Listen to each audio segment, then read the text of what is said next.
जिन्होंने इतिहास के पन्नों से उलट करके उन चीज़ों को सामने रखा है जो चीज़ें आज तक हमें पता नहीं है।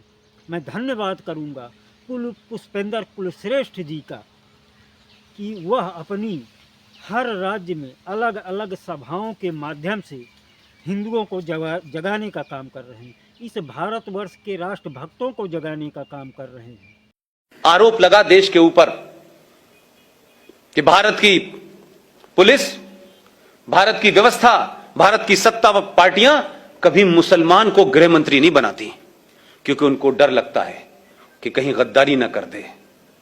हमने कहा कि शायद ऐसा होता होगा, शायद यही वजह है 1989 में वीपी सिंह की सरकार में भारत का पहला मुसलमान गृह मंत्री बना 8 दिसंबर 1989 को, 89 को। उस आदमी का नाम था मुफ्ती मोहम्मद सईद। 8 दिसंबर को बनता है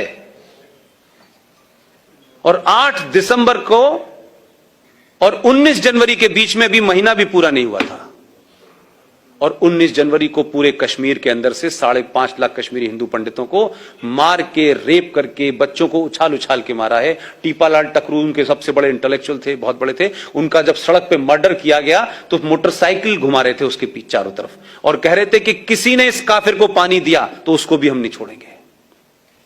न मुफ्ती की बेटी रोई, न अब्दुल्ला रोया, न कश्मीरियत कहीं आई, और चुपचाप खत्म हो गया। आज इसके बारे में कहीं बात नहीं होती। और उसी दौर में यह कोई कोइंसिडेंस नहीं है, क्योंकि मैं उसी थॉट से सोचता हूं जिस थॉट में रहा हूं। आप उस थॉट से सोचते हैं क्योंकि आप सब समाज के लोग हैं, आपने वैसा नहीं देखा। उसी दरमियान भारत के गृह मंत्री की बेटी का अपहरण हो गया। कोई जरा पूछ के वहां जाए, बाहर के विदेशी पत्रकारों की रिपोर्टिंग पढ़ ले भाई, हिंदुस्तानियों पे तो यकीन नहीं है। खुद ही कराया।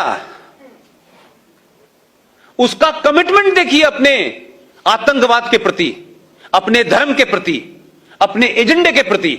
देश के गृह मंत्री ने अपनी बेटी का अपहरण कराया, वो तो घर में थी। उसके बदले में आपने 4 आतंकवादी छोड़ दिए। बेटी बेड के नीचे से बाहर आ गई। ये कोई छुपी हुई बात नहीं है भाई। उसी दरमियान में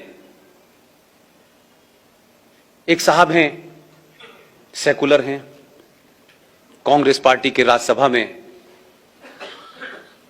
लीडर ऑफ अपोजिशन है। उनका नाम है गुलाम नबी आजाद। अब ये मुझे पता नहीं है कि वो इस्लाम से आजाद हैं कि नबी के गुलाम हैं, या नबी के गुलाम हैं कांग्रेस से आजाद हैं, ये मुझे पता नहीं। उनके घर में भी उनका एक भतीजा गायब हो गया, और इतनी तेजी से हो रहा था, लग रहा था कि खट काम करना है। और क्या डिवाइस निकाली उन्होंने कि उनका भतीजा गायब हुआ, 27 आतंकवादी छोड़ दिए, शाम को भतीजा घर आ गया। एक और साहब हैं जिन्होंने वोट वाजपेयी के दरमियान दिया था, नाम जानते हैं? सैफुद्दीन सोज साहब। उनकी भतीजी गायब हो गई। ये ऐसे लग रहा था कि सबका एजेंडा कितना खूबसूरत है। वो बात अलग थी कि वो वहां जब थे उनकी हैसियत दूसरी थी, वो दूसरी पार्टी में थे। उसके बदले में भी 7 लोगों को छोड़ दिया आपने। तो पहला इस देश के अंदर अगर हम ये कहें कि इंटरनेशनल टेररिज्म जो है वो भारत में कैसे पनपा, उसके लिए जिम्मेदार भारत का ये पहला मुसलमान गृह मंत्री है। एक घटना हो जाती है, मोदी के दौर में हुई, पूरी दुनिया में छा गई साहब, पूरी दुनिया के अंदर हंगामा हो गया।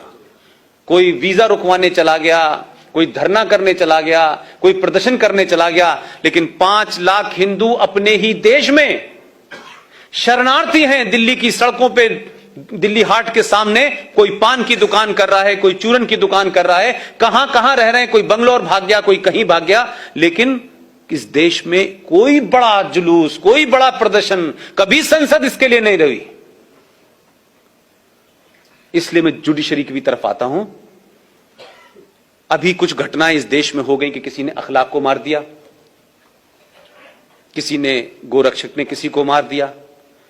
ये मैं इसलिए कह रहा हूं कि ये घटनाएं हैं, इसको आप अपने गूगल पे जाके सर्च करें।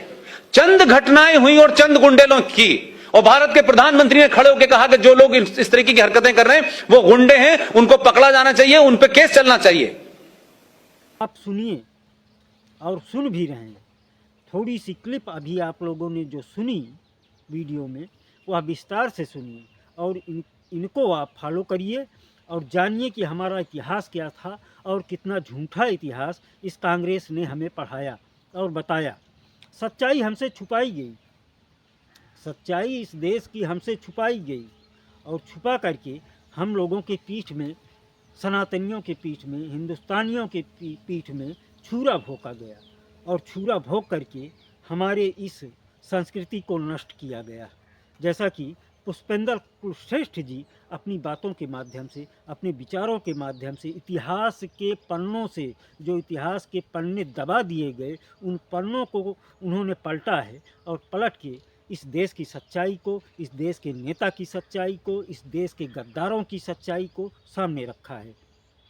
पूरी वीडियो देखिए और कमेंट करके जय श्री राम, भारत माता, वंदे मातरम लिखना न भूलें। और जाते जाते एक प्रार्थना अवश्य करूंगा इस वीडियो को समाप्त करते करते, इस चैनल को अगर समझ में आए तो आप लोग सब्सक्राइब करिएगा और कमेंट के माध्यम से एक कमेंट करके ज़रूर बताइएगा। इससे प्रोत्साहन बढ़ता है, हमें काम करने की जो शक्ति मिलती है वह आप लोगों से मिलती है। धन्यवाद, नमस्कार।